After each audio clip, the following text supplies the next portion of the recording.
Welcome to Brooklyn. Hello, everyone, and welcome back to my channel. Yay! For those of you who are new, my name is Jess Christine. Welcome. And for my regulars, how you doing? I hope this new year is filled with positivity, and I hope you're starting off this new year with the right foot forward. I wish you the best in this new journey that you're going to go through, and everything that you have gone through is going to manifest in this year, and everything you have prayed for, everything that you have been working hard for will come true this year. Just keep going at it. Don't give up. Just remember that you are loved, you are wanted, you belong in this world. So do not give up the fight. Please do not forget to like, comment, and subscribe. Is very important to me. I feel like that's the only way that I get to interact with you. I'm here to entertain you. I created this YouTube channel for myself so that I can create content. That it's a hobby that I like doing. I just love making videos, and I want to post it up somewhere where people can actually see it. But I also love, excuse me. Really, nigga? I also love creating content that you want to see. So if there's any idea that you want me to do, any video that you want me to create, please leave a comment down below. Write me an idea of what you want to see. That way I can create it for you, because I'm here to entertain you. So please do not forget to like, comment, and most importantly, subscribe. Escape Room, directed by Adam Robitel. He also directed other horror films like Insidious. I think it was The Last Key, the most recent one that came out, and he also co-wrote the Paranormal Activity films. He did a whole bunch of other horror films. He's actually a really talented director. He also was the person who directed Escape Room. He had a really good twist on adding diversity into the film. There was a group of 7 characters that were invited into an escape room, to win $10,000.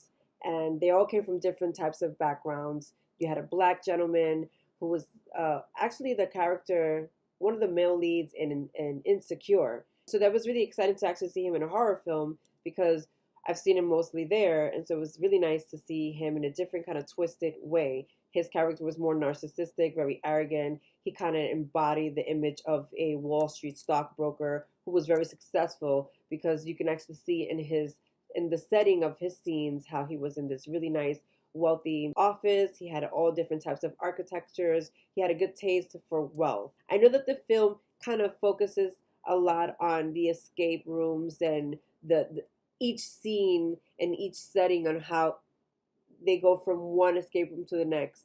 But you also have to really focus on each character's story. They all come from a traumatic past. They all come from a place where they were really hurt and injured mentally. And so being in this escape room meant a lot than just trying to win $10,000. And especially PTSD. It was covered so nicely in this film. There was a good, 15 minutes at the beginning of the film where they start to see the characters try to escape from one room to the next, and they start to realize that this is just a little bit more real than just a game. They thought that they were there to win $10,000, and they thought that it was just this harmless game that they can play, and they quickly start to realize that no, this is real. We're gonna die if we don't do anything about it. The film really covered a lot about that, like who is pretty much the strongest, who's the weakest link and who's the strongest. I really love that. I really enjoyed watching that in the film. And you'll be surprised, for anyone who hasn't seen the movie yet, you'll be surprised who actually wins at the end. Because when you look at the characters and when you see all of them in their world, right, as they're making their way to the escape room and they're coming from their different backgrounds, you think to yourself, oh, that guy's definitely going to win because he's this and that. And that girl is definitely going to lose because look at her, she's showing these signs. But you don't really know how somebody's going to react to anything in life once you put them in a situation. I can say that I'm scared of the world. I can say that I'm afraid of so many things. But honey, put me in front of a gun, you don't know what I can do. So at the beginning of the film, you see them living their lives and you see a little bit of their world, just so you can kind of get to know the character a little bit, so you can know where they come from. And as they make their way into this big concrete skyscraper looking building, you start to get to know the characters. And one thing that was very interesting that I noticed about the characters was that there was a sense of aggression in the waiting room as they were waiting to see what this escape room was going to be about.